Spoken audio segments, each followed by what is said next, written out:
So first, thanks to everyone for being so kind to invite us here, and thanks to everyone for the very nice presentations, both yesterday and today.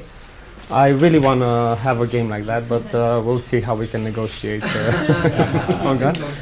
And since I'll be talking a bit about nostalgia, which I think is the common ground, actually, not just the part of the Danube, I thought I might as well open up a memory I have. You're the first people, aside from my very close family, that have seen this picture. It dates back from my first kindergarten celebration in democratic Romania. So this was in 1990. I had no clue at that point, of course, that life will, direct me here. But the reason why I'm here is to talk a bit about the common ground that we have, right? So we have these shared heritage roots, and I would like to see if we are able to combine our efforts a little bit more harmoniously, whether we can actually be much more influential in terms of, making travelers act as caretakers for this heritage. And the way I think this could be possible if we're going to start being a bit more creative about the stories we revive and the memories that actually are important to each of us. And we're going to come back a bit to the memory part and what is a potential for us to be nostalgic further in the future, and what probably is not going to be something that we're going to be terribly nostalgic about. The first part of the presentation is about this very punctual project that perhaps we can also talk later. I know Jovan's grandfather, he shared the story, was a boat captain on the Danube from Oltenica, I think, if I'm correct, yeah? So we probably, if we spend more time, we'll discover even more common stories. A few words before about Via Nostalgia and what it is. I'm going to talk about what it is now, Via Nostalgia, and we're going to talk a bit what Via Nostalgia could be in the future. For now, it's something a bit simple, almost like a game, if you will, not as developed as Holgar's. But essentially, what I plan to do is find the most minimal thing I can help with that can provide the biggest bang for the buck, as they say. And I think that one of these potential things could be to essentially be helpful and enable people, such as the Sultan Trail, for instance, to actually create these stamps for various places during the trail, as a way to also instill some kind of local pride and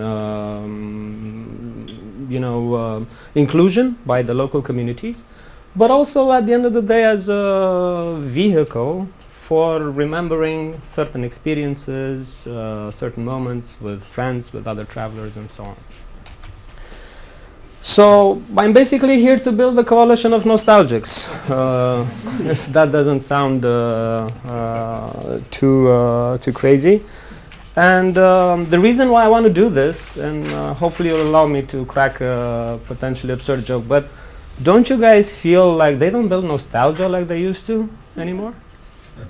Not sure if that landed the crickets, but anyway, the reason why I want to do this is that, for instance, if you remember the presentation yesterday about the European cultural trails in Serbia, right? 8 of them. It's always, important to try to get the message out of these rooms, right? To civilians like me and potentially others. And to do that, we need to remember that we won't have the resources some behemoths of tourism have, right? So we need to act smart. We'll probably not have the advertising budgets. We'll probably not even have the know-how in many instances of how to actually spend the budget online or even offline. So my claim is that through cooperation, I think we can serve each other's interests much, much better. So yeah, I think this would be the 4 points. I'm not going to read the entire presentation, but essentially the crux of the matter is that every moment that has some potential should be transformed into a memory that matters, and that it's further on shared with others. And we're going to get into some very, rough back of the envelope numbers, and we can potentially test on that. So let's talk a bit first about the common path. When you talk about the Danube Trail and the Sultan Trail, it's enough to glance at the map. You'll see there are approximately 900 kilometers of a common way.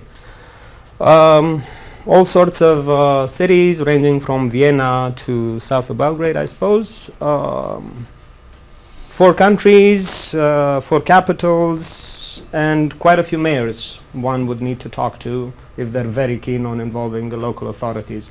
But I'm more on Holger's side on this topic. I'm not saying it's not important. I'm not saying it's not useful, but I'm not sure it's the most efficient thing. I think it's more efficient to actually grow a product so that then politicians can try to attach themselves to it rather than start something from scratch with their help.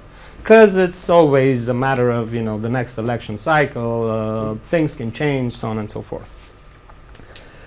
Some of the shared themes, I'm guessing I won't have to spend too much time on this because you already know them, right? From Ottoman bridges, Habsburg fortresses, Orthodox monasteries, so on and so forth.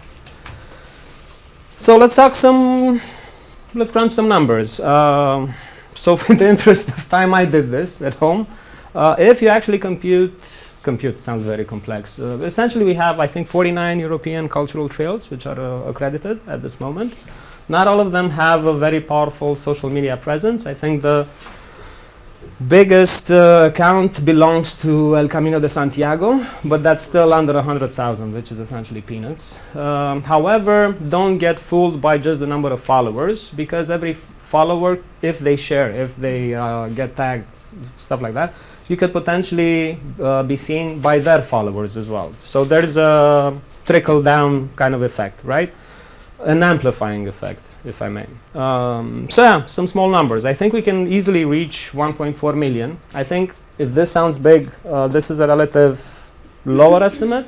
I can share some of the results I had with the relatively young page with Via Nostalgia, which is 250,000 in the past 30 days. With no dollars spent. I think this is also an important nuance that we should say.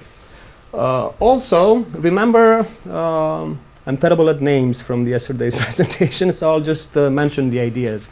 Somebody who actually goes on a trip, on a cultural trip, is a bit a user persona, if I can use the terminology, is a bit different than the user persona that goes on a quick holiday trip to Barcelona to fight the locals with water guns, because of course they're raising the prices in their cities. And I know Jovan also mentioned a bit about the devastating effects of tourism. So maybe there's a way in which we can get people from Barcelona to the El Camino, from Bucharest to Via Transilvanica, from, Belgrade as much as possible to the Sultan Trail.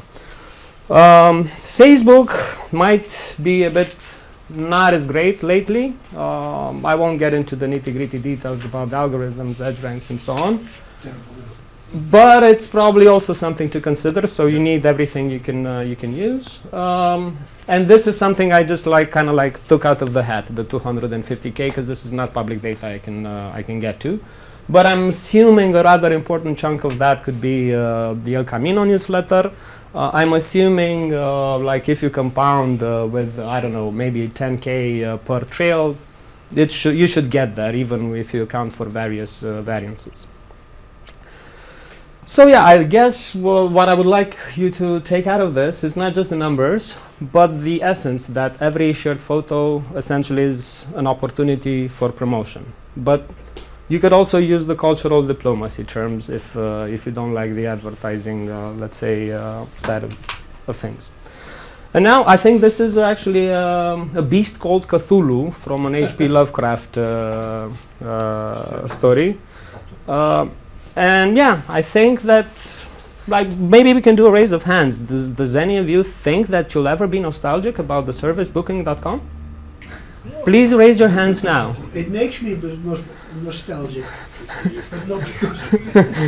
So, not necessarily, right? And We are nostalgic about MTV, for example. that's something else. Yeah, I know. That's something else. Or If you remember, from the 90s. or if you remember during, I think during the late 90s, early 2000s on MTV, you'd also see some promotions with VH1.